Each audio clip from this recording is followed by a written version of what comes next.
네, 여러분 안녕하세요. 연미정입니다. 우리가 오늘은요, 조선시대 사회사 파트와 문화사 파트에 대해서 배워보도록 하겠습니다. 지난 시간에 경제 파트는요, 조선 전기하고 후기 중에서 후기에 좀 포커스를 맞춰서 공부하시라고 이렇게 이야기를 드렸습니다. 자, 마찬가지입니다. 우리 오늘 들어갈 사회사 파트도요, 조선 후기에 변화된 모습을 살펴보는 거예요. 물론 전기 파트에서도 문제는 출제는 됩니다. 그러나 어떤 빈출에 굉장히 이제 많이 빈출되는 정도가 후기의 사회사 파트라는 거예요. 자, 우리가 양난을 겪게 됩니다. 임진, 외란과 호란을 겪죠. 그러면 이게 정치, 경제, 사회, 문화 모든 면에서 굉장히 큰 변화를 가지고 오게 된 거예요. 그래서 이 양난을 기준점으로 전기와 후기로 시대 구분을 하기도 하잖아요. 자, 그래서 보시면 이 양난을 거치고 난 다음에 신분제에 대한 이동이 생긴다는 거. 기존의 신분제의 구조가요, 완전히 바뀌게 됩니다. 그런 모습들을 살펴보는 거고요. 자, 그 다음에 이런 어떤 신분제의 변화가 향촌사회에는 어떠한 영향을 끼쳤는지, 기존의 향촌사회의 모습하고 굉장히 또 달라진 모습을 볼 수가 있어요. 새로운 계층이 치고 들어오게 되면서 기존의 어떤 질서를 무너뜨리는 그런 모습들도 보여집니다. 그래서 여러분들 사회사 파트, 양난, 신분제의 변동, 향촌사회의 질서의 변화 모습, 이런 것들 포커스 맞추시면 되겠어요. 자, 그러면 먼저 신분제부터 좀 살펴보도록 해야겠죠. 자, 우리 조선시대의 신분제를 보게 되면 우선 법적으로는 양천제예요. 공식적으로 법적으로는 양천제다. 자, 이 양천제라고 하는 건 뭐냐면 양인, 즉 뭐냐면 세금의 의무를 내는, 의무를 다해야 되는 그런 양인과 그 다음에 세금을 내지 않아도 되는 천인으로 법적으로 구분이 되어 있다는 거예요. 그래서 우리가 이거를 양천제라고 이야기를 합니다. 그러니까 법적으로 이렇다는 거예요. 근데 막상 조선 사회의 그 현실을, 사회 구조의 모습을 이렇게 들여다보게 되면 양반, 중인, 상민, 그 다음에 맨 밑에 천민, 이런 식으로 양인이 그냥 다 같은 양인이 아니라 양인들 사이에서도 이렇게 신분이 아주 뚜렷하게 나누어져 있었다는 거죠. 자, 이건 법제적인 거고요. 실제 모습은 이렇다는 거예요.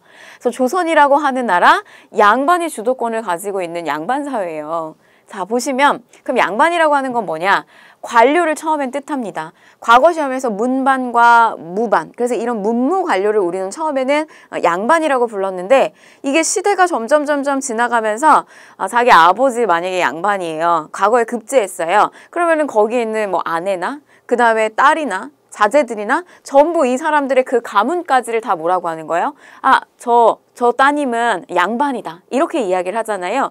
그래서 그 가문까지 전부 양반집이다, 이렇게 부르게 됩니다. 자, 그 다음에 양반과 상민 사이에 이 중간계층인 중인이라고 하는 존재, 이 중인의 존재는 고려시기 때도 있었어요. 자, 조선시대 때 여러분들이 보셔야 되는 건 두 가지로 구분을 좀 하셔야 됩니다. 자, 하나는 뭐냐면 서얼이고요. 하나의 계층은 중인이에요. 이 서얼 같은 경우는 양반의 첩의 자식입니다. 첩의 자식이에요. 우리가 원칙적으로 이 혼인제도는 일부 일처제란 말이에요. 우리가 이거 그 고려시기 때 박유 사건이 있었잖아요. 일부 다처제를 요구했다가 돌팔매질을 당했던, 그래서 결국에 우리나라 같은 경우는 이 조선시대에 일부 일처제가 원칙이지만 대신에 첩은 둘 수가 있었어요. 그런데 정실 부인의 자식과 그 다음에 첩의 자식에 대한 차별이 조선시대 때 오게 되면서 굉장히 뚜렷해집니다. 자, 그래서 보시면 양반 첩의 자식 중에서도 만약에 이제 양인 출신이면 서얼이라고 불렀고요. 서자라고 불렀고요. 서자라고 불렀고, 그 다음에 만약에 그 첩이 만약에 노비예요. 천인 출신이에요. 그러면 우리가 얼자라고 불렀어요.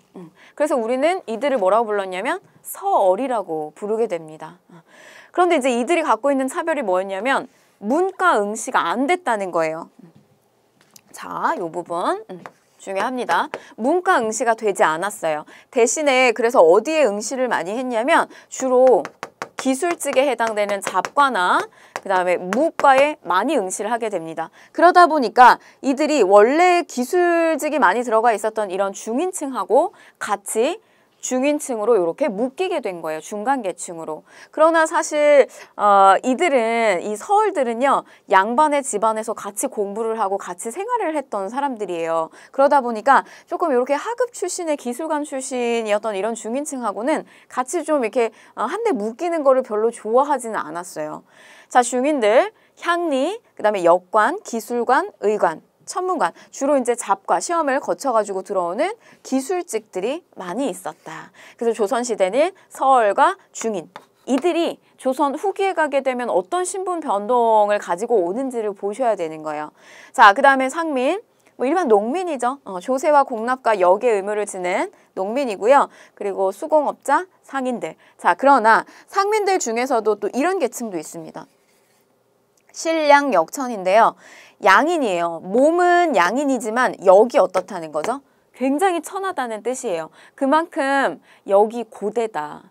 그래서 뭐 예를 들면 수군 같은 경우도 마찬가지고요. 그 역 자체가 굉장히 힘들었고, 그 다음에 또 우리 뭐 대표적으로 봉수군이 있어요. 봉수군. 이 봉수군 같은 경우는 이렇게 봉수대에서 이걸 지키는 사람들이죠.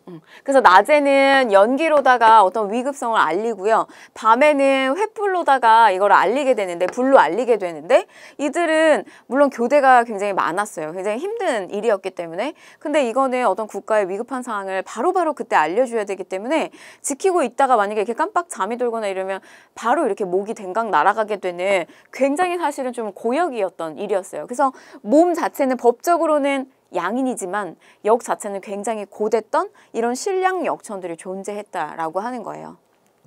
자, 그 다음에 맨 밑에 천민입니다. 뭐 대다수는요, 노비로 많이 구성이 되어 있어요. 그리고 백정, 우리가 고려시대 저 백정이다라고 하면 그냥 하얀 옷을 입고 있는 농민층을 이야기했는데 조선시대로 넘어오게 되면 도살업자, 도축업자들을 이야기를 하게 됩니다. 그리고 무당이나 광대 등으로 또 구성이 되어 있고요. 자, 재산이죠. 이들 노비는 뭐 어떤 일정한 국가를 위해서 하는 어떤 그 군역에 동원된다던가 이런 것도 일절 없어요. 그냥 이렇게 사고 팔리는 거예요. 물건처럼. 그래서 매매, 상속, 증여의 대상이 됐고, 또 장례원이라고 하는 이 관청을 통해서 국가의 관리를 받게 됩니다. 노비는 종류가 여러 종류가 있죠. 관청에 소속되어 있는 공노비가 있고요. 개인한테 딸려있는 사노비가 있어요. 자, 그런데 이 공노비 같은 경우도 관청 자체에 들어가서 일을 하는 이병노비가 있고요. 별도로 따로 떨어져 나와서 살게 되는 외거노비가 있습니다. 그래서 일정하게 일을 하다가 몸값만 바치는 거예요. 사노비 역시 마찬가지. 개인의 주인하고 같이 사는 솔거노비가 있고요. 별도로 따로 떨어져 나와서 사는 외거노비가 있다. 그래서 실제로 이 외거노비의 어떤 삶은 개인의 토지도 일정 부분 좀 가질 수 있었고 경작할 수 있었고요. 집도 별도로 나와 있어가지고 사실은 앞에 있었던 이런 상민들하고 비슷하게 크게 다를 게 없었다라고 합니다. 그래서 이 정도 신분의 구조, 조선시대 모습입니다. 자, 그 다음에 기타 이제 사회제도가 나와줘야 되겠죠. 고려시대도 여러분 사회제도가 굉장히 많이 있었어요. 우리 그 대표적인 사회제도는 흑창으로부터 시작해서 의창으로 확대되는 거. 요 이제 성종시기 때 구율제도 마련하게 되는데, 자, 조선시대도 역시 상평창과 환곡제도 등의 구율제도가 있었습니다. 여러분 요거 기억나실까요? 상평창. 저거는 고려시대 때는 뭐였냐면 물가를 조절해주는 기구였어요. 그래서 시중에 물건값이 너무 비싸게 되면 이 수요하고 공급량을 조절해가지고 물건값을 떨어뜨려주는 그런 기구가 상평창이었는데, 이게 조선시대로 넘어오면서부터는 이렇게 대출을 해주는, 말하자면 이제 구휼제도였던 요런 환곡제도 같은 것들, 이게 이제 기능을 다 하기가 어려우니까 상평창이 환곡제도 이런 것들하고 같이 묶여가지고요. 구휼제도를 같이 시행을 하게 됩니다. 그러니까 물가 조절하는 기능만 해주는 게 아니라 같이 이렇게 곡식이라든지 이런 것들을 대여해주는 의창과 같은 역할을 상평창도 했다는 거예요. 자, 명종 시기 때는 흉년에 대비하는 방법을 적은 구향차료. 여러분 요거 시대적인 상황 다시 한번 들어가 볼게요. 시대 상황 보시면 명종이면 정치적으로 을사사화 일어났던 때고요. 바깥에 외교적으로도 시끄러워요. 을묘 외변이 터졌던 그런 시기입니다. 그래서 비변사가 심지어 상설기구화가 됐던 그런 시기이기도 해요. 자, 그러니까 이제 정치적으로 어지러웠던 이 시기에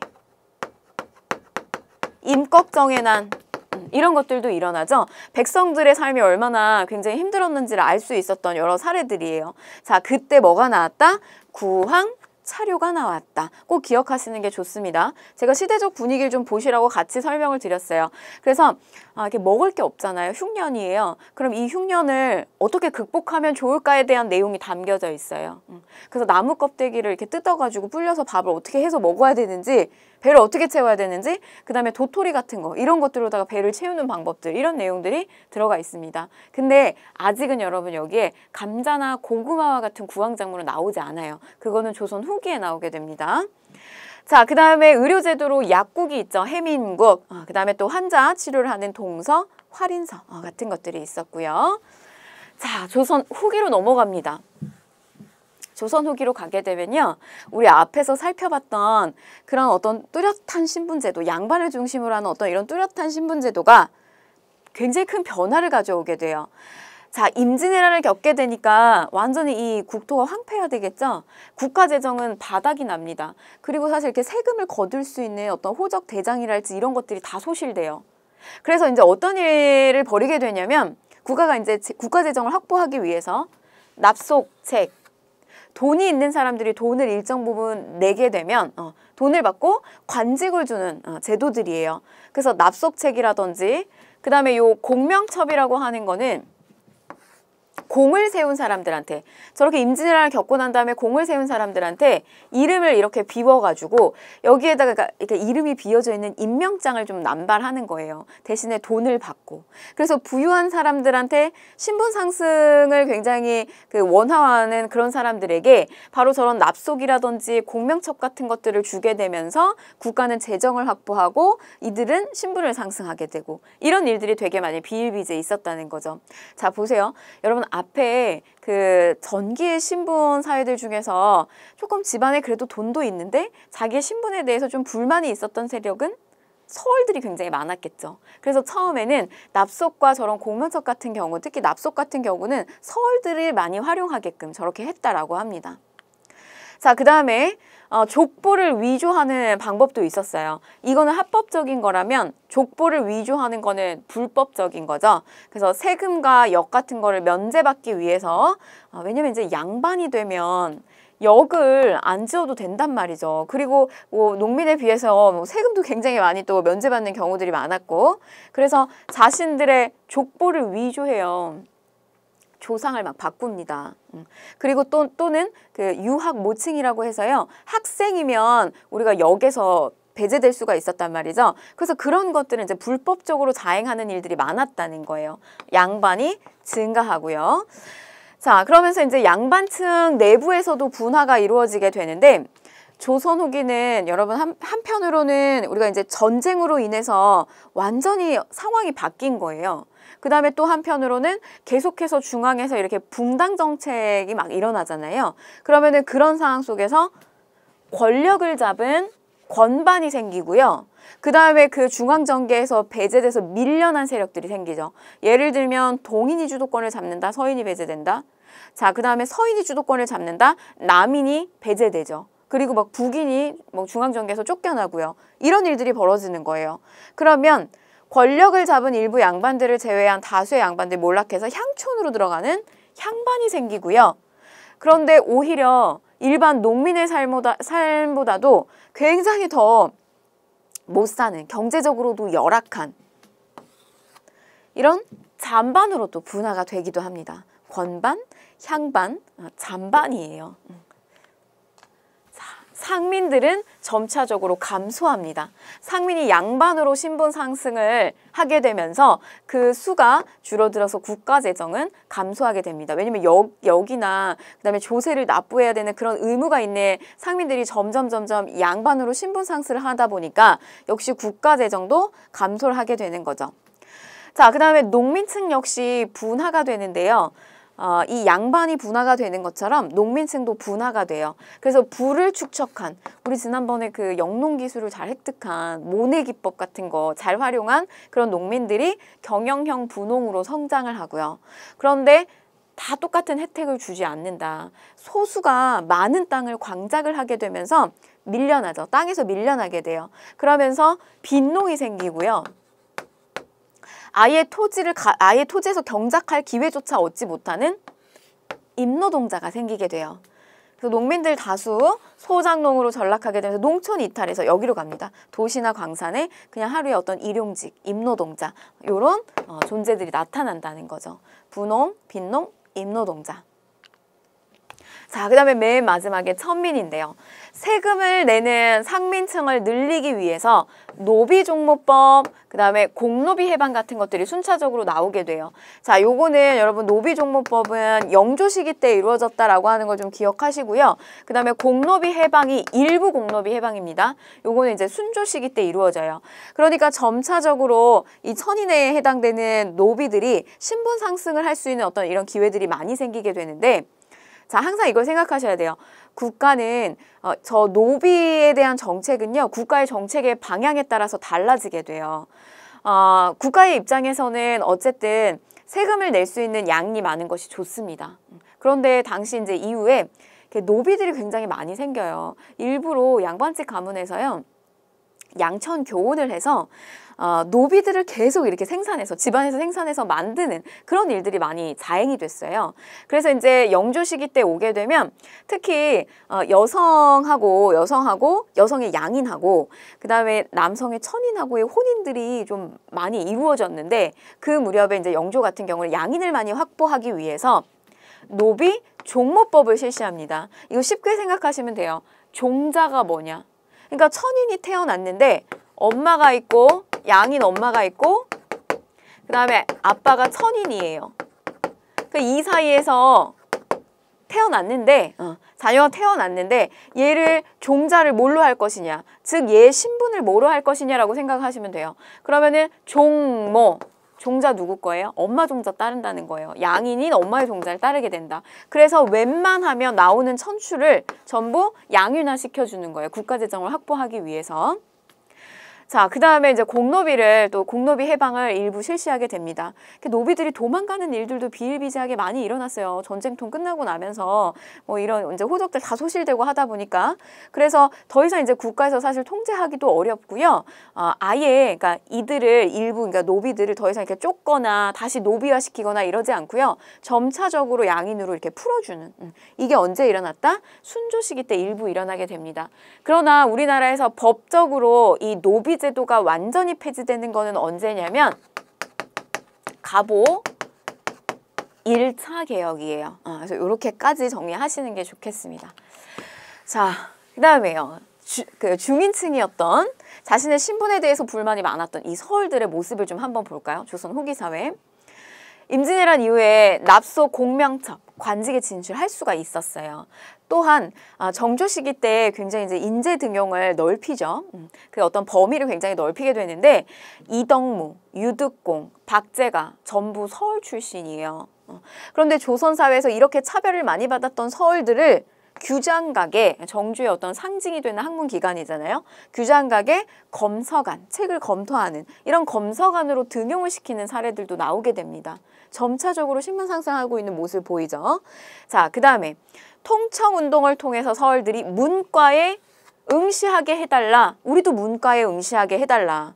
허통, 또 청요직에도 진출할 수 있는 통청의 권리, 이런 것들을 요구를 하게 돼요. 자, 이렇게 어떤 통청운동에 대한 요구가 극대화된 건 이제 철종 시기 때 저런 통청운동가 굉장히 이제 많이 일어나게 되는데 결국 어떻게 됐을까요? 이런 요구들이 서울은 성공을 하게 돼요.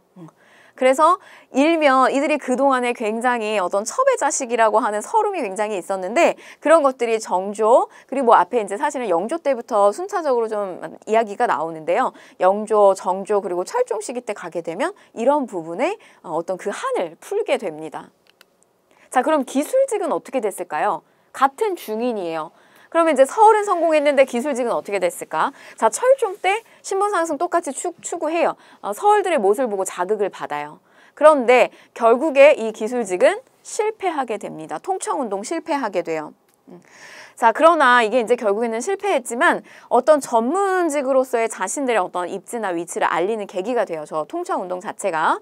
그리고 또 뭐 외교 업무에 종사한 이런 역관들, 의관들, 외래문화 수용에 굉장히 선구적인 역할을 하게 되면서 사실은 이들은 나중에 북학파, 그리고 우리가 근대로 들어가게 되면 개화하게 되는 어떤 개화파의 굉장히 선구자적인 또 역할들을 하게 됩니다. 결국 이렇게 실패한 자신들의 한이나 뭐 이런 것들을요, 문예 모임을 통해서, 이 문예 모임 시사라고 하는데, 이런 시사를 조직해가지고 자신들의 위학문화 활동을 활발하게 또 펼치는 모습들도 보여지게 됩니다. 자, 그럼 보실게요. 중인층에는 서울하고 기술직이 있다. 그런데 누구는 성공했다? 서울은 성공해요. 그런데 기술직은 어떻게 됐다? 실패했다는 겁니다. 그래서 뭐 이런 시사 활동 같은 걸로 자신들의 어떤 한이라든지 이런 것들을 많이 담는 문예 활동을 많이 했다는 거예요. 자, 그 다음에 가족제도 변화, 사회 모습이죠. 전기하고 후기로 나눠서 살펴서 보시면 제가 이 가족제도의 변화, 요거는 사실 가족제도의 변화보다 여성의 지위에 좀 또는 혼인관계에 포커스를 맞춰서 공부하시면 좋은데, 고려에서부터 조선 전기까지를 하나로 좀 묶으시고요. 그리고 양난 이후에 조선 후기 이렇게 나눠서 보시는 게 좋아요. 전기까지는 부계와 모계가 함께 영향력을 끼쳐요. 그리고 제사를 지내는 데 있어서 균등 상속. 자, 이 상속을 균등하게 받기 때문에 제사도 돌아가면서 하는 윤회봉사를 하게 됩니다. 균분상속, 윤회봉사. 당연히 제사를 돌아가면서 하기 때문에 아들이 없어도 굳이 아들을 드리는 어떤 양자제가 나오지 않고요. 딸이 제사를 같이 지내게 돼요. 자, 그런데 조선 후기에 오세요. 조선 후기에 오게 되면 성리학이라고 하는 어떤 그 남녀 차별의 어떤 이런, 그리고 뭐 우리 중하와 오랑캐 이런 어떤 차별의 구도가 뿌리 깊게 자리를 잡게 되면서 남성 위주의 가족 형태로 이렇게 자리를 잡게 돼요. 가부장적 제도가 굉장히 뿌리 깊게 자리 잡히는데, 여기에서는 굉장히 이제 차별 구도가 심해져요. 우리가 첩의 자식과 그다음 정실 부인의 자식을 차별 두는 거, 그다음에 장남과 차남에 대한 차별 구도, 이런 것들이 남성과 여성에 대한 차별 구도로 다 연결이 되는 거예요. 적장자가 제사와 상속을 독점합니다. 제사를 지내니까 역시 거기에 대한 부담이 크죠. 그러니까 상속도 장남, 적장자가 굉장히 많이 받게 되어 있었어요. 또 이거는 제사는 적장자가 지어야 됐기 때문에 만약에 아들이 없어요. 그러면은 반드시 이 양자를 드리는 제도가 굉장히 유행했다는 거. 그래서 먼 친척이라든지 심지어는 이웃에 만약에 아들을 못 낳았을 경우는 그렇게 이제 양자를 드리는, 호적에다가 넣는 그런 입적 같은 것들을 많이 했다는 거죠. 요게 바로 조선 후기의 모습입니다. 자, 그 다음에 혼인제도도 여러분 보시면 우리가 조선 후기로 오게 되면 여자가 시집을 간다, 그래서 남자가 맞이하는 이런 친형제도가 많이 있었고요. 고려에서 조선 전기까지만 해도 보면 우리가 이 시기는 남자가 남기 여성의 집으로 들어가는 이런 모습들도 많이 보여진다는 거예요. 그래서 이런 또 차이점을 좀 구분하셨으면 좋겠습니다. 자, 그러면 우리가 사회상, 우리 이 향촌 사회의 모습을 좀 한번 살펴볼게요. 우리 이 전반기에, 이 전반기에서 조선의 전반기에서 이제 중반기로 들어갈 즈음에는 향촌 사회의 어떤 질서를 바로잡기 위한 향약이라고 하는 게 들어오기 시작을 해요. 그 무렵이 이제 중종이고, 이거 누가 처음 들어온다? 조광조가 처음에 들여온다. 여씨 향약이라고 하는 걸 들어와요. 이거 우리나라에서 처음 만든 거 아니고요. 북송에서 여씨 이 문중의 어떤 그런 질서를 잡기 위해서 만들어 놨던 거예요. 근데 그걸 조광조가 이제 들어오기 시작을 하면서 이것이 우리나라의 어떤 향약으로 자리를 잡는 데는 이황과 이희에 의해서 전국적으로 확산이 됩니다. 향촌 사람들 간의 규약이에요. 이거는 국가의 법은 아니고요. 여기를 자치하기 위한 나름의 자신들의 어떤 규칙이라고 보시면 돼요.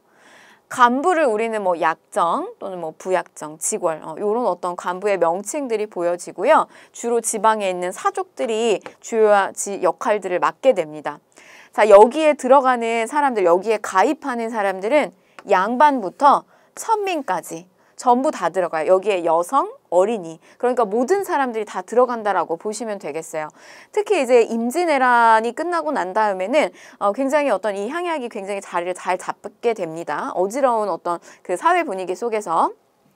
그래서 향촌자치 풍속을 교화한다. 그러나 양반부터 천민, 어린이까지 다 들어가 있는 이 향약이 사실은 그 내용을 살펴보게 되면요, 양반층이 밑에 있는 이런 일반 백성들을 굉장히 조금 이렇게 침탈하고 수탈하는 이런 면모가 많이 들어가 있었다는 거예요. 말은 향촌내 사람들 간의 약속이지만 실제 그 내용을 들여다보게 되면 양반이 밑에 있는 주민들을 굉장히 억압하는 내용이 많았다는 거죠. 그래서 실제로 이 이황의 안동지방에서 자치 질서를 만들기 위한 이 예안향약이라고 하는 내용을 살펴보게 되면요, 향약의 강령이 여러 개가 있어요. 뭐 환난상율이라든지 서로 어려울 때는 도와줘라, 뭐 덕업상권, 덕을 이렇게 권해줘라, 뭐 여러 가지 것들이 있는데, 이왕의 예한향약을 보게 되면 과실상규, 여기에 모든 게 초점이 맞춰져 있어요. 그러니까 잘못된 일이 있으면은 그런 거 굉장히 이렇게 혼내주고 지적하는 거. 그래서 좀 사실은 이 향약이라고 하는 게 밑에 있는 하층민들한테는 굉장히 이렇게 사실은 좀 선호할 수가 없었던 그런 규율이었던 거죠. 몽성 말아서 막 매를 맞기도 하고 이런 일들이 굉장히 잦았습니다. 그런데 바로 어떤 요런 이제 전반기의 조선에서 전반기에서 중반기까지의 모습이 조선 후기에 가게 되면 달라진다는 거예요. 양반이 경제력을 상실해요. 우리 냉정하게 말해서 우리 오늘날도 보시면 그냥 이렇게 이제는 직업에 기천도 없고요. 공부만 열심히 한다고 해서 돈을 잘 벌고 하는 게 아니잖아요. 바로 조선 후기의 모습도 어떤 그런 비슷한 모습을 띠고 있어요. 그러니까 뭐냐면 어떤 그런 영농의 기술, 그리고 돈이 많이 들어오는 곳이 어디냐면 상업이 발달되는 부분. 이런 부분에 대한 걸 잘 획득해서 부유한 거상도 생기고요. 부유한 분홍도 생기고요. 이래요. 근데 오히려 계속 이렇게 공부만 했었던 양반들은 이런 거하고 이제 멀리 있었던, 상업하고 멀리 있고 그런 어떤 기술력하고는 멀리 있었던 양반들이 향촌에 들어와서 별로 어떤 경제적 구실을 하지를 못하는 거예요. 향반, 잔반, 완전히 몰락한 양반들. 양반의 권위는 완전히 떨어지게 돼요. 그럼 이제 어떤 층들이 향촌 사회에 이렇게 들어오기 시작을 하냐면 부자 농민층, 이 분홍층이 개입해서 들어오기 시작을 합니다. 자, 그래서 조선 후기에 향촌 사회의 모습은 우리가 그 이전에는 이 제지사족이라고 하는 존재들이 유향소를 장악하면서 향촌 사회를 움직였어요. 그래서 중앙에서 수령이 파견이 되면 이 수령들이 왔을 때 이 지역에 대한 어떤 업무 파악이 제대로 안 되니까 이들을 보좌해 주기도 했고, 그 다음에 여기에서 일을 하는 이런 말단 지방 행정 관리들, 이런 향리들을 또 감찰하는 역할도 했었죠. 마찬가지로 향리가 이 수령을 또 보좌하는 역할을 하기도 하고요. 그래서 어떤 이런 식으로 전반기는 향촌 사회가 움직였는데 새로운 계층이 들어오게 돼요. 분홍층, 거상, 이런 존재들이 끼어들어온다는 거죠. 향촌 사회에. 자, 그래서 우리는 이들 새롭게 들어온 향촌의 주도권을 잡는 사람들을 우리는 뭐라고 불렀냐면 신향이라고 불렀고요. 기존 세력들을 우리는 뭐라고 불렀냐면 구향이라고 불렀어요. 옛구를 써서. 그래서 이 둘 사이의 관계는 시간이 갈수록 계속해서 어떤 갈등 관계를 빚게 되겠죠. 그래서 우리는 이들의 어떤 이런 싸움을 뭐라고 불렀냐면 향촌에서 벌어지는 싸움이다 라고 해서 향전이라고 불렀어요. 자, 향촌 운영을 둘러싸고 구향과 신향 간의 대립이 격화되면서 향전이 발생하게 된다. 자, 그런데 어떻게 결탁을 하느냐? 이렇게 결탁을 합니다. 수령과 향리들 영주와 정조 시기를 겪게 되면서 관권이 굉장히 강해져요. 그러니까 중앙에서 파견되는 어떤 이런 수령들의 권한이 굉장히 강해지면서 돈이 있는 이 분홍층이 수령에게 붙게 돼요. 그리고 또 향리 역시 고려의 향리와 조선의 향리는 굉장히 차이가 있는데, 고려 같은 경우는 외역전이라고 하는 토지를 받으면서 어느 정도 일정 부분 유지를 했거든요. 근데 조선시대에 오게 되면 그런 외역전도 박탈되면서 향리라고 하는 어떤 이런 존재들이 굉장히 사실은 경제적으로도 공공한 상태였어요. 그래서 그런 어떤 이 돈이 있는 분홍층하고 같이 결탁하기가 좋았다는 거죠. 그래서 제지사족이 이들을 감찰하는 그 기능은 잃어버리고 이들의 힘은 약화되면서 이 제지사족을 배제한 채 이 분홍층과 수령과 이런 식으로 결탁의 구조가 이루어지고요. 여기에 향리까지 같이 가담하는 이런 모습이 조선 후기의 향촌사회의 모습으로 변질이 됩니다. 그래서 여기에 있었던 이 유향소는요. 수령이 왔을 때 여기에 세금을 얼마나 걷어야 되는지에 대한 자문을 구해주는 정도로밖에 그 기능을 하지 못해요. 지방의 향촌사회를 건강하게 만드는 자치의 기능은 그 건강한 기능을 잃어버려요. 유향소는. 유향소에서 이루어진 어떤 향이라든지 이런 것들이 오히려 세금 내는데 그냥 도움 주는 정도로만 전락해버린다는 거. 자, 그러면 문제 한번 풀어볼게요. 자, 가나 신분에 대한 설명으로 옳은 것을 보기에서 골라라 라고 했는데, 자, 가 파란색이죠? 이 나가 빨간색인데 녹색까지 같이 보시게 되면요. 시간이 점점 흐를수록 이들 녹색과 빨간색은 점점 사라지죠. 이거는 이제 신분의 층인데 바로 여기가 양반층이 늘어나게 되면서 천민층은 위로 이렇게 상승. 그 다음에 일반 상민층도 역시 양반층으로 상승하는 모습을 볼 수가 있어요. 자, 그러면 가는 양반, 나는 천민. 자, 가. 수군, 조례 등의 천역에 종사하였다라고 했는데 요거는 신량 역천에 해당이 돼요. 몸은 양인이지만 하고 있는 게 굉장히 고역이었던 신량 역천. 자, 가. 공명첨, 족보의 위조 등으로 그 수가 증가하였다. 이거 맞는 내용이죠. 양반으로 증가한 거. 자, 그 다음에 나. 매매상속 증여의 대상이 되었다라고 했어요. 그렇죠. 노비에 해당되는 거 맞는 내용입니다. 나. 법적으로 과거에 응시할 수 있었다. 천인을 제외한 양인들은 법적으로 가능했습니다. 그래서 요거는 틀린 내용. 정답은 니은하고 디귿이 되겠습니다. 자, 가에 대한 설명으로 옳은 것을 고르세요. 올바른 것을 어기고 예의를 해침으로써 우리 고을 풍속을 무너뜨리는 자는 바로 하늘의 뜻을 거역하는 백성이다. 벌을 주지 않으려 해도 주지 않을 수 있겠는가? 이것이 바로 향약을 세우는 까닭이다. 즉 향약은요.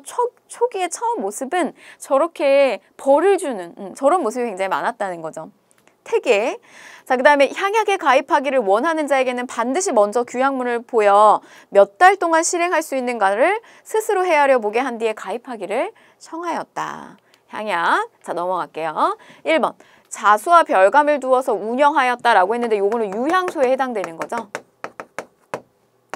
문묘를 세워서 선현의 제사를 지냈다라고 했는데 문묘를 세운다. 요거는 성균관 그리고 향교. 우리가 곧 배우게 될 거고요. 자, 그 다음에 세 번째, 중앙에 설치되어서 지방을 통제하였다라고 했는데 중앙에 설치해서 지방의 향촌자치를 통제하는 경제소가 있었죠. 자, 4번, 흥선대원군에 의해서 대폭 정리가 되었다라고 했는데 요거는 서원에 대한 내용이고요. 자, 정답은 5번이 됩니다. 풍속교화와 향촌자치의 기능이 있었다. 향약이죠. 자, 기출주제 37로 넘어가 볼게요. 자, 조선의 교육기관과 성리학입니다. 조선사회의 어떤 뿌리가 되는, 근간이 되는 이념이죠. 이 성리학에 대해서 좀 배울 거고요. 그 다음에 그 성리학을 공부하고 있는 교육기관이 어디냐? 교육기관의 내용. 그래서 초등교육부터 고등교육기관까지 좀 함께 보도록 할게요. 자, 보실게요. 자, 우선 이 성균관이라고 하는 것은 최고교육기관입니다. 최고교육기관.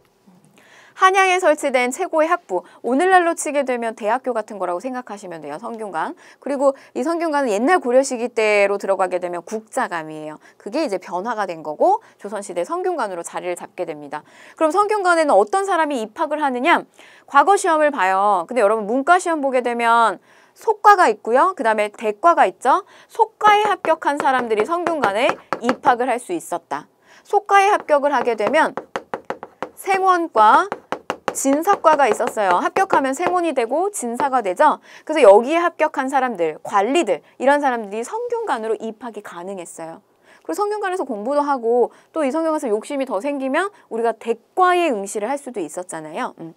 자, 그래서 이런 어떤 최고 교육기관이 있었다. 그 건축물의 어떤 구성을 보게 되면 문묘, 공자를 모시는 사당이에요. 문묘가 있었고 그 다음에 또 명륜당, 밝아지는 겁니다. 내가 이렇게 경서에 밝아지는 거예요. 그래서 강의실, 그 다음에 동제, 서재, 머무르는 곳이죠. 기숙사, 그리고 뭐 도서관과 같은 존경각이 있었다는 거.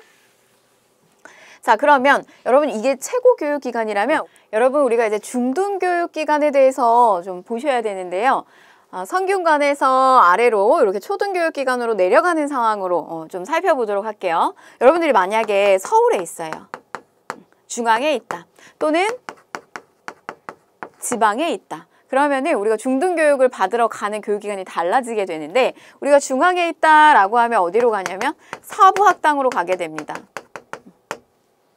중학, 동학, 서학, 남학 이렇게 이제 방위 기준으로다가 설치가 되는 요 중등교육기관으로 가게 되고요. 그 다음에 이제 지방으로 가게 되면은 자 넘어가셔서 향교로 가게 됩니다. 자 그런데 이제 이 사부학당하고 향교는 좀 차이점이 있어요. 어떤 차이점이 있냐면 사부학당에는 문묘가 없어요. 공자의 사당을 모시는 문묘가 없고요. 이 향교 같은 경우는 문묘가 있었다는 거. 그리고 역시 이 성균관 같은 경우도 문묘가 있었다는 거. 요런 이제 특징을 가지고 있고요. 그 다음에 이 향교는 지방이잖아요. 그러니까 중앙에서 이 교수하고 훈도, 그러니까 선생님이 파견이 되는 거예요. 그래서 이 교수, 훈도가 중앙에서 파견을 하게 된다는 거. 이런 것들이 하나의 특징으로 볼 수가 있겠습니다.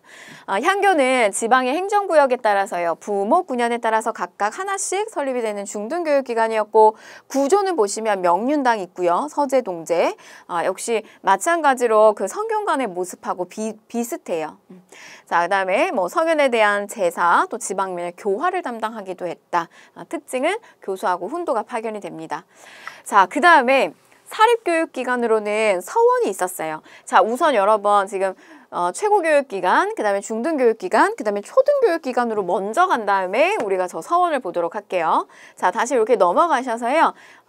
이쪽 이제 초등교육기관으로는 서당이 있었다는 거. 그 서당에서는 말 그대로 이런 거 이제 막 한자를 하나씩 익히는 거. 하늘, 천, 따지 이런 천자문을 익히고요. 그 다음에 명심보감 같은 거 이렇게 도덕이라든지 이런 것들을 또 길러주게 되는 그런 초등 교육을 하는 곳이 바로 서당이었습니다. 자, 그런데 여러분들이 여기서 이제 하나 더 보셔야 되는 게 뭐냐면 바로 이 지방에는요. 서원이라고 하는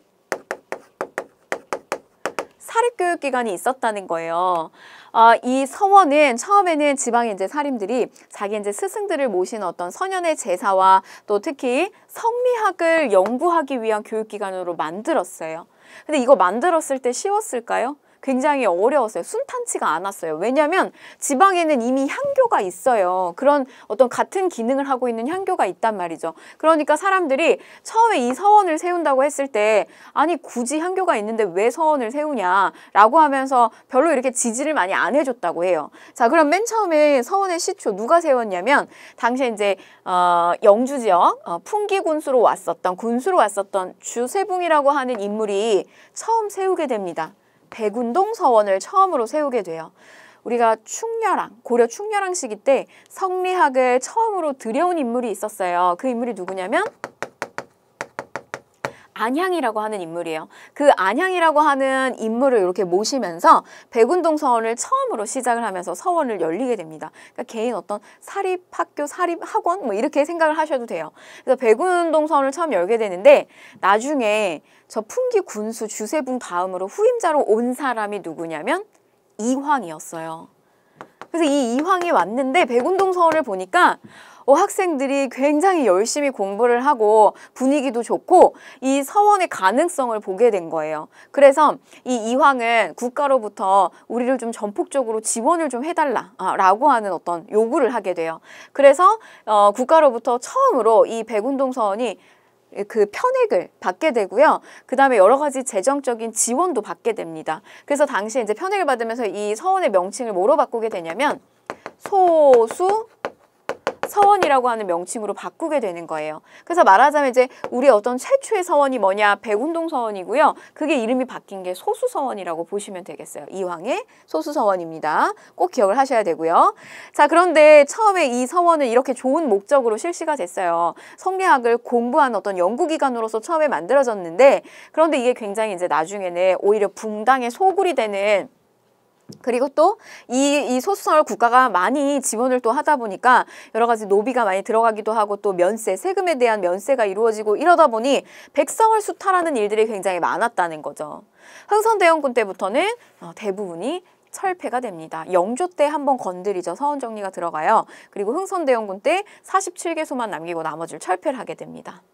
요게 서원이라는 거. 우리가 이제 붕당과 관련해서 굉장히 자주 나오고요. 이 서원과 향약이라고 하는 두 가지를 통해서 향촌사회의 사림이 주도권을 쥐게 되는 또 계기가 된다는 거. 자, 다음 성리학으로 넘어가 보겠습니다. 우리가 이제 교육기간을 받고요. 그 다음에 우리가 이제 이 성리학이라고 하는 사상에 대한 공부를 하게 될 텐데, 여러분 이 성리학은 철학이에요. 그래서 이 성리학과 관련된 내용을 깊게 공부하자라고 하면 끝이 없어요. 그런데 우리는 사실 그런 걸 공부하는 시간은 아닙니다. 여러분들이 빠르게 이 한국사 능력검정 시험에 통과를 하셔야 되잖아요. 그래서 조금 이 성리학이라고 하는 게 뭐냐라고 하는 어떤 기본적인 틀 정도만 보시고, 이거를 주장했던 학자들의 어떤 사상의 내용, 이런 것들을 구분하는 정도, 요 정도만 좀 보고 가실 거예요. 자, 우선 이 성리학이라고 하는 것은, 자,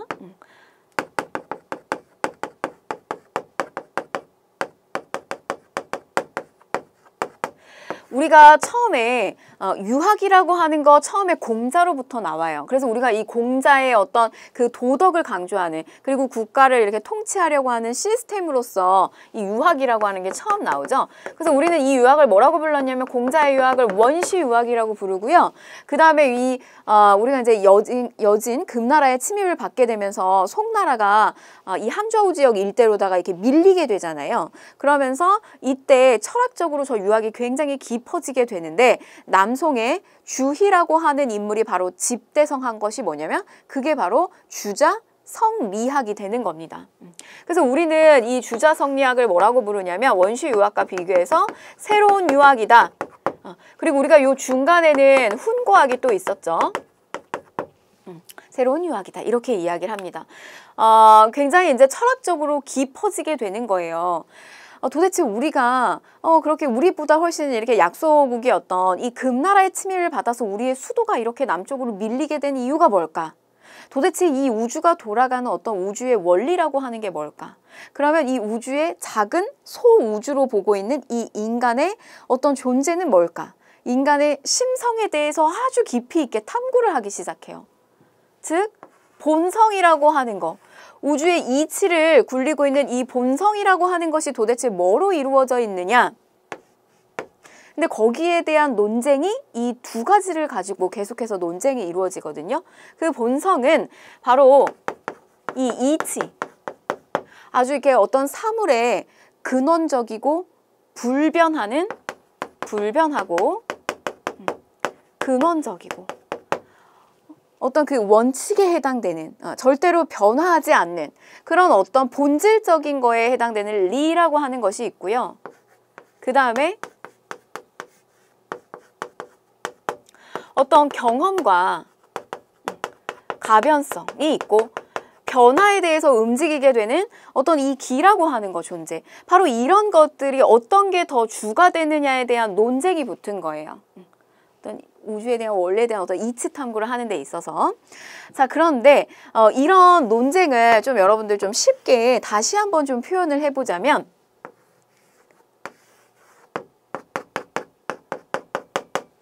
자, 여러분 이게 뭘까요? 우리가 이거 선사시대 파트 그 시대로 다시 돌아가 보면 이거 빗살무늬 톡입니다. 자, 그 다음에 이렇게 손잡이가 달린 거, 요거 뭘까요? 요거 미송리식 톡이에요. 기억이 나실까요? 자, 그래서 이런 어떤 톡이들이 있는데 여기에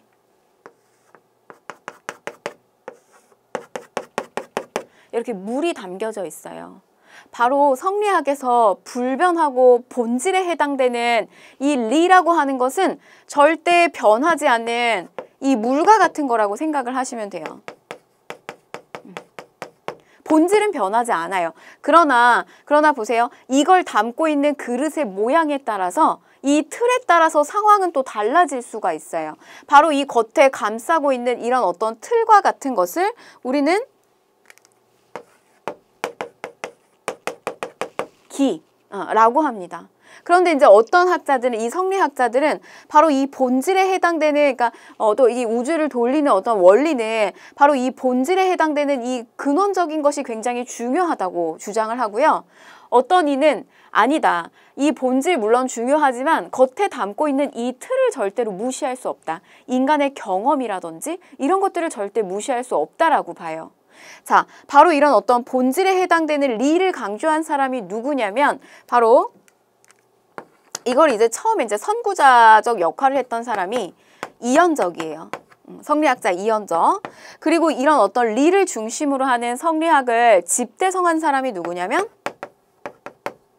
이황입니다. 자, 그 다음에 이 기를 강조했던 인물 서경덕이 선구자고요. 그걸 집대성한 이가 바로 이이였어요. 그래서 이황은 주리론, 그 다음에 이이는 주기론을 강조하게 되면서 굉장히 이들 사이에 이기 논쟁이 불거지게 됩니다. 자, 이거를 다시 한번 좀 여러분 설명을 좀 드리면, 자, 우리 이쪽으로 오셔서, 자, 이이의 주장과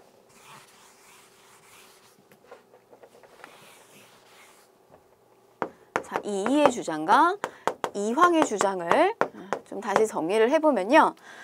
자, 이 리라고 하는 거, 본질적이고 근원적인 거, 이 리라고 하는 게 굉장히 중요하다라고 이 주리론인 이황은 주장을 하게 됩니다.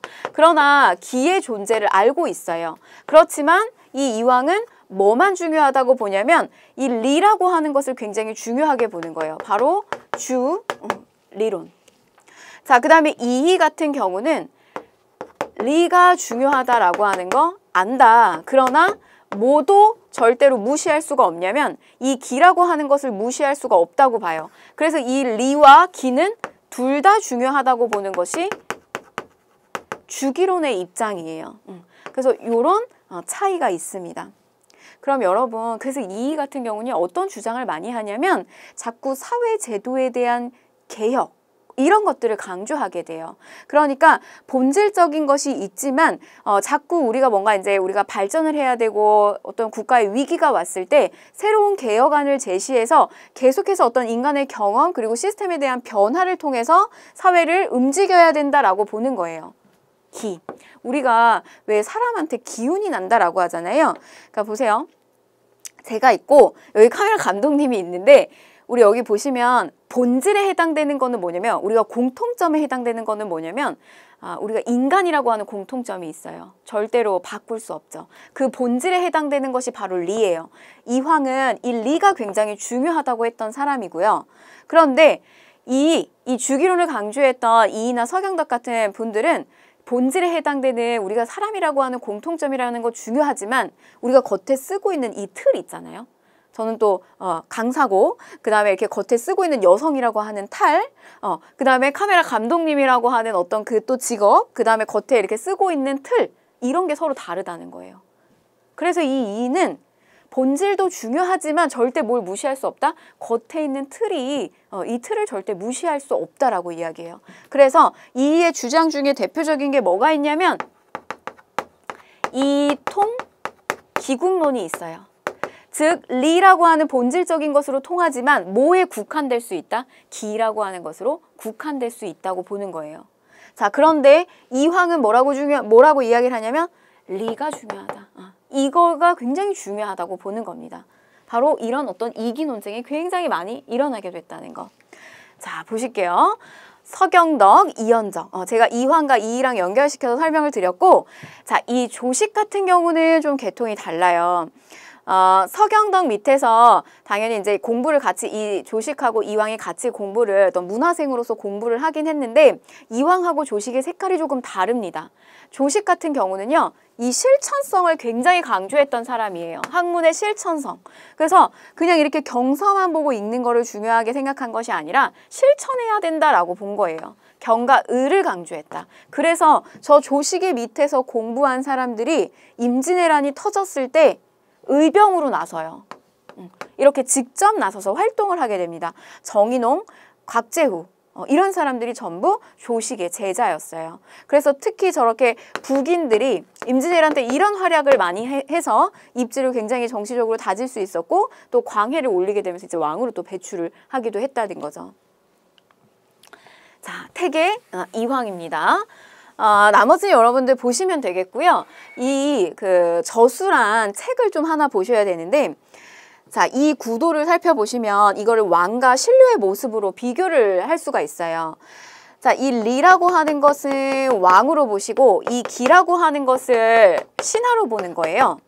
이황은 왕이 성리학적 공부를 해서 성악 군주의 길을 걷는 것은 신하의 도움이 아니라 왕이 스스로 그것을 깨달고 보완해가지고 성악군주의 길을 걷는다고 보는 거예요. 즉 뭐냐면 이 리만 강조한 거예요.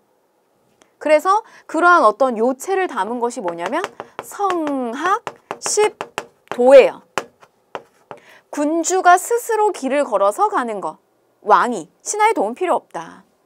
리만 강조한다. 자, 그런데 이 같은 경우는 어떤 주장을 하게 되냐면 자, 리 우리가 이걸 왕으로 비유하고 기 이거를 신하로 비유하게 되면 왕이 정치를 잘하려고 하면 그리고 성악군주의 길을 걸으려면 누구의 도움이 반드시 필요하다고 보는 거예요? 기의 도움이 필요하다고 보는 겁니다. 신하의 도움이 필요하다고 보는 거예요. 그래서 이거는 군주가 스스로 가는 거라면 이의가 저수란 이 성학지묘의 내용은요. 성학지묘의 내용은 신하에 대한 도움이 필요하다라고 하는 거예요. 근데 이해하실 때, 이걸 암기하실 때 이렇게 생각하세요. 십도는 스스로 걸어가는 길, 스스로 길을 걸어가는 길, 성학십도예요. 이황. 자, 항상 신하의 도움이 필요하다. 집요하게 옆에서 신하가 계속해서 도움을 주는 거예요. 물론 그 뜻은 아닙니다만. 그래서 성학, 지묘. 이게 이의 거예요. 이의 거 성학, 지묘. 그다음에 이황은 성학, 십도. 이렇게 하시면 되겠어요. 자, 그래서 보시면 뭐 또 주자의 어떤 그 사상을 굉장히 잘 이어받았다. 주자서 절요 같은 것들 또 태계 일부러 이제 뽑아서 만든 책 이런 것도 내기도 했고요. 그다음에 이제 율곡 이의 같은 경우는 제가 이렇게 틀 중요하다고 했죠. 사회개혁을 중요하게 여겼다라고 했습니다. 이의가. 그래서 이런 수미법, 대동법으로 가기 전에 공납을 쌀로 내자라고 하는 수미법 그리고 또 개혁 방안을 담은 동호문답, 성리학 처음 배우는 입문서, 경몽, 요결 같은 거 이런 것들 이의가 저술했다.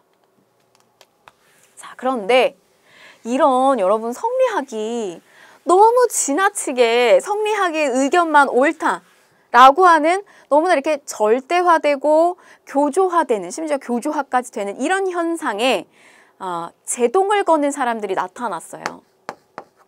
바로 그 사람들이 누구냐면 윤효와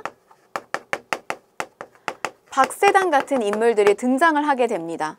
그래서 이제 남인 쪽이에요. 주로 이제 그 서인 쪽의 노론 쪽에서 이런 성리학을 굉장히 이제 강조했는데 남인 쪽에서 유교 경전에 대한 재해석을 하게 돼요. 그리고 또 주로 예전에 우리 원시 유학에서 강조했던 뭐 제자백가나 육경의 경성 이런 것들을 다시 한번 해석하고 끌고 옵니다. 그러니까 원시 유학과 관련된 내용을 다시 끌고 들어오는 거예요. 성리학이 아니라. 그래서 이제 윤효 박세당이 뭐라고 이야기하냐면 왜 이렇게 자꾸 주자의 말만 옳다고 하느냐.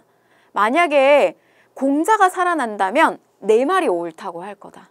라고 하면서 유교 경전의 독자적인 해석을 시도하게 돼요. 근데 우리가 왜 종교에서도 기존의 어떤 그 틀에서 좀 벗어난 그 믿음을 갖게 되면 우리가 막 이단이라고 하잖아요. 이들에게 이제 뭐라고 하냐면 기존의 성리학이 뿌리 깊게 자리 잡고 있는데 이런 새로운 어떤 시도를 했다. 그래서 성리학을 어지럽힌다라고 해서 사문, 성리학을 어지럽히는 난적이다. 라고 이들을 완전히 이제 배제를 시키게 됩니다. 그래서 이게 이제 잘 받아들여지지 않은 거예요. 자, 오히려 노론 내부에서는 자, 성리학의 노론 내부. 자, 이 노론은 참고로 이야기 드리면 노론과 소론, 우리 이 서인에서 나뉘어지게 되죠. 자, 이 노론에서 이 논쟁이, 성리학에 대한 논쟁이 더욱더 극심해지게 되는데 이 노론 내부에서 오히려 호랑 논쟁, 인간의 심성에 대한 연구가 더 깊어져요. 이거를 우리는 호론, 그 다음에 또 한쪽의 축을 낙론이라고 부릅니다. 낙론. 호랑 논쟁. 인간의 본성과 사물의 본성이 어떠냐, 이런 거에 대한 논쟁이에요. 자, 이 호론은요, 여러분, 충청도 지역, 호서 지역에 있는 이 노론 세력들이 주장한 내용이고요. 그 다음에 이 낙론은 여러분 우리 그 대학로 이 해화역 일대 가게 되면 거기에 낙산이 있어요. 그래서 이 낙론 세력들은 서울이에요. 서울 지역에 있는 노론 세력들이에요. 그러면 충청도 양반이 많은 이 호론의 입장과 그 다음에 서울에 근거지 자리 잡고 있는 이 노론의 입장을 비교해서 보게 되는데, 자 보세요. 이 호론 같은 경우는 인물성 이론을 주장하게 됩니다. 그래서 인성과 물성은 어떻다고 보는 거냐면 다르다고 보는 거예요. 사람의 인성과 그 다음에 사물의 본성이 서로 다르다. 차별의 이야기를 해요. 즉 이 말은 뭐로 연결이 되냐면 중하와 당시에 그 청나라 자리 잡고 있는 어떤 이런 오랑캐, 이 둘 사이에 대한 어떤 차별 구도를 만들어요. 즉 이 차별의 구도는 우리 이 성리학에서 굉장히 좋아하는 차별의 구도, 남자와 여자에 대한 차이, 그 다음에 적장자와 그 다음에 차남의 차이, 그 다음에 뭐 정실 부인과 그 다음에 첩의 자식에 대한 차이, 이런 차별의 구도를 계속 이어가게 돼요. 충청도 노론이에요. 호론. 그 다음에 낙론, 서울 노론은 인물성 동론. 인성과 사물의 본성은 다르지 않다. 같다라고 봅니다. 뭐가 다르냐. 그러면 이들에 대한 논리는 어떻게 연결이 되냐면 중하와 오랑캐는 다르지 않다예요. 그래서 비록 청나라가 오랑캐지만 이들이 가지고 있었던 좋은 어떤 문물이라든지 좋은 사상 같은 거는 우리가 배워야 된다라고 하는 주장을 하게 돼요. 그래서 이쪽은 차별구도를 만드는 이쪽은 결국 뭐로 연결이 되냐면 북벌로. 자, 이쪽은 뭘로 연결이 되냐면 북쪽의 학문도 배워야 된다는 북학으로. 그래서 이 북벌은 나중에 우리가 위정척사, 근대 시기로 들어가게 되면 우리의 사상을 계속해서 보호하고 사학하는 어떤 서구의 문물을 배척하려고 하는 저런 위정척사로 연결이 되고요. 이쪽 북학은 개화파로 연결이 됩니다. 어떤 이런 논쟁 속에서 이어진다라고 보시면 되겠어요. 자, 그래서 이렇게 성리학에 대한 논의가 너무나 심해지는데 결국 이들의 주장 받아들여지지 않고요. 또 한 번의 새로운 어떤 이론이 제시가 되는데 그게 바로 뭐냐면 양명학이라고 하는 거였어요. 성리학 너무 절대화되고 교조화된다. 그래서 이 양명학이라고 하는 당시에 이제 명나라에서도 똑같이 너무 이렇게 지나치게 되는 지나친 어떤 성리학에 대해서 대응해서 이 양명학이라고 하는 것이 나오게 되는데, 자, 이 내용을 좀 살펴보게 되면 우리가 어떤 그 사물의 이치를 깨닫는 데 있어서 굉장히 이제 어렵게 교리를 본다든지 뭐 이런 식으로 그 외부에서 찾는 것이 아니라 내부에서 찾자 이거예요. 이치를 깨닫는 데 있어서 내 마음에서 찾자 이겁니다. 그래서 이들이 중요하게 여기는 건 뭐냐면 인간의 마음이에요. 그래서 인간의 마음이 곧 이치라고 하는 거예요. 인간이라고 하면 누구나 마음속에는 이 양지라고 하는 것이 있어요. 그래서 이 양지를 계속해서 갈고 닦으면 누구나 그 본질에 대한 것들, 원리에 대한 것을 깨달을 수 있다고 봅니다. 여러분 이런 거 있잖아요. 내가 똑같은 걸 봐도 내 마음의 상태가 어떠냐에 따라서, 내가 마음의 수양을 얼마나 했느냐에 따라서 사실은 여러분 어떤 그 시험의 난이도라고 하는 것도요. 내가 얼마나 준비하고 내가 마음의 자세를 어떻게 먹느냐에 따라서 그 상황은 달라질 수 있어요. 사실 이거 불교 쪽으로 가게 되면 굉장히 또 비슷한 맥락이 있죠.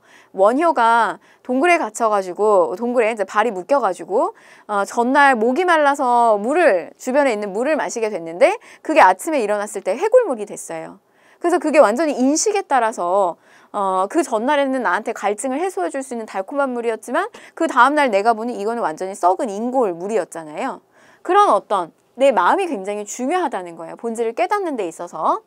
자, 그 다음에 양명학에서는 아는 것과 지와 그 다음에 실천하는 것을 같이 해야 된다라고 봤어요. 성리학 쪽에서 강조하는 것은 뭐냐면 선지후행이에요. 성리학은 선지, 먼저 알고 난 다음에 행한다. 이런 선지후행이라고 하는 주장을 해요. 그러니까 뭐냐면 많이 알아야지 어떤 도덕적인 행위를 많이 할 수 있다라고 보는 거예요. 그런데 양명학은 어떤 주장을 하냐면 많이 안다고 해서 그게 반드시 실천으로 이어지는 것이 아니다. 지하철에서 할머니가 무거운 짐을 들고 있는데 내가 그 자리를 양보해줘야 되겠다라고 하는 생각을 나는 알고 있어요. 그게 좀 도덕적으로 올바르다라고 하는 것을. 그러나 내가 그걸 안다고 해서 그 자리를 반드시 비켜주는 건 아니잖아요. 이 양명학은 바로 그 암과 실천이 함께 가야지만 의미가 있는 것이지 많이 안다라고 해서 실천으로 바로 연결된다라고 이야기하는 거에 반론을 또 피기도 합니다. 자, 그러나 이거 누가 비판하냐면요. 이왕이 이 양명학 받아들이지 않아요. 굉장히 이걸 철저하게 이제 비판을 하게 되고요. 그래서 결국 사실 이 양명학이라고 하는 것을 가지고 온 사람들은 어떻게 보면 지금 주된 사상의 흐름은 성리학이에요. 그런데 자꾸 여기서 이제 윤유 박세당, 그 다음에 이 양명학과 같은 제시를 하는 건 우리 요새 쓰는 쉬운 용어로 여기가 인싸라면 여기는 이제 아웃사이더예요. 이런 주장을 하게 되는 거예요. 그래서 이런 주장을 하는 사람들도 정치권에서 조금 배제된 사람들이 이런 주장을 많이 하게 돼요. 그래서 보면 이 양명학을 가지고 온 수용한 사람들을 보게 되면 정계에서 밀려난 소론들, 그리고 불우한 왕실, 그러니까 정계에서 쫓겨난 왕실들. 그러면 주로 어디에 이들이 머물면서 이 양명학을 연구했냐면 강화도예요. 근데 옛날에는 이 강화도는 거의 유배를 많이 왔던 곳이거든요. 그러니까 여기서 이제 양명학을 막 연구해서 여기서 몰리는 사람들이 사실은 이렇게 힘 있는 어떤 인사이더 세력들이 아니라 약간 중앙정계에서 밀려난 사람들끼리만 이렇게 연구를 하게 되는 거죠. 그래서 우리가 여기서 이제 강화 이름 붙여서 강화학파, 그리고 또 그냥 가문에 그냥 가학으로만 남겨지게 됐다. 이런 표현을 쓰게 됩니다. 요거 이제 확립하신 분이 정제두라고 하는 인물이에요. 그래서 나머지 좀 내용을 보시고요.